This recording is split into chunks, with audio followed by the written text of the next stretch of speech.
What's going on, ladies and gentlemen? Today we're going to take a closer look at the Rune Pistol, specifically the new corrupted version that actually provides a massive improvement to the original. Instead of never using this gun on any build, it might sneak its way into summon builds, archon builds, and heck, even range-based builds as well.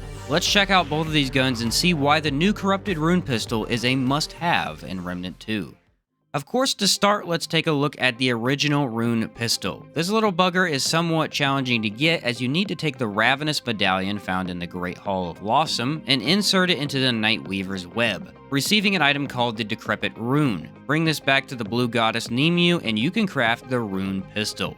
It fires 3 bullets at a time and is automatic, making it decent at mid-range combat. With good crit chance and moderate weak spot, it's going to deal nice damage and be a trusty addition to ranged builds. The main advantage of the pistol is that it has an incredible amount of ammo. You can fire it for quite some time before reloading, which compare very well with a lot of primary guns, as the way they balance this game's damage is to make the best guns have a super slow reload. The Rune Pistol can make up for those drawbacks when you're cornered. But here's the problem. On paper, this is a great gun that you can place on many different types of builds. But in actual gameplay, it's far too weak. You can get a much more powerful result running the Tech 22, Silverback 500, or good old Nebula, which all provide massive advantages to combat. The Rune Pistol cannot compete with other guns in its own bracket when you start comparing them. And so it's never been on any of my builds personally because while not being bad, it just doesn't have the firepower to be worth more than other options. One cool aspect of this gun, however, is its mod. Soul Brand applies a white mark to any enemy nearby, which lasts 25 seconds, being a very long time for any mod.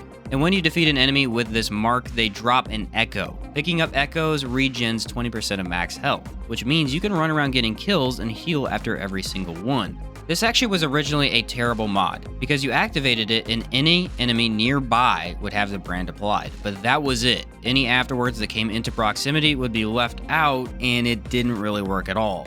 This has been modified so that enemies walking into your range for the mod's duration are gonna gain the brand, so you can walk around an entire area of a dungeon getting constant healing after all your kills. Except this kind of healing is intrinsically weak and not good to build around. It does have the potential to heal you up throughout an extended period of time, but in reality, you're gonna die before getting all the healing back up, or just avoid damage altogether. Relics are much more beneficial for healing, and on many boss fights, you're gonna have trouble getting the kills required for it to work anyhow, which ultimately leaves you with this mod that marks targets. And that's useless when you have some other incredibly powerful mod options like Song of a Fear alone. Which means the Rune Pistol is a decent gun on its own, but due to the options we have, it's something you have no incentive to use whatsoever.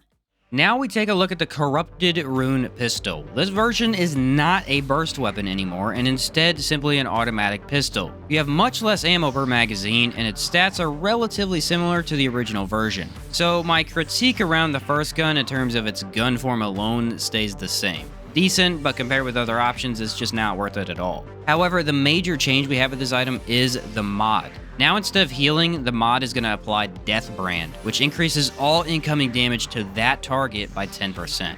Meaning that for an extended period of time, you deal 10% more damage to all enemies coming into the vicinity. And this works for your summons, your Archon form, and your guns. In fact, my favorite way to use it is to activate the mod and run around in Archon form.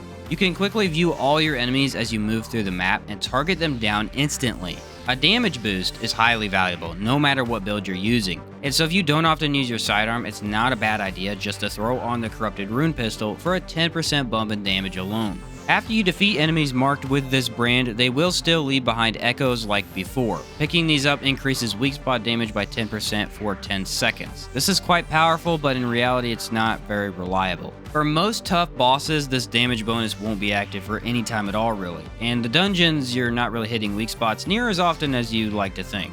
But if you do get used to it, you can definitely get a 20% damage bonus from the corrupted Rune Pistol, and then switch to a high damage primary to waste enemies. This means the corrupted Rune Pistol is 100% worth your time. A damage bonus that lasts this long is highly valuable and can provide significant advantages to many build types. Especially helpful in co-op, as all players will deal more damage to that enemy in particular. But no, I do not think the gun itself is worth building around. The mod's powerful, but its gun form is mediocre at best. If you want crit, just use the Tech 22 and you're gonna shred. If you want high impact and reliability, the Silverback 500 is your best option. The mod is the main thing to think about when creating builds, as it's pretty darn good now. But funnily enough, I actually like the fire type of the first gun better than the new one. Just one of those things, I guess. But yeah, if you want an easy boost to your damage, the Corrupted Rune Pistol will be right up your alley.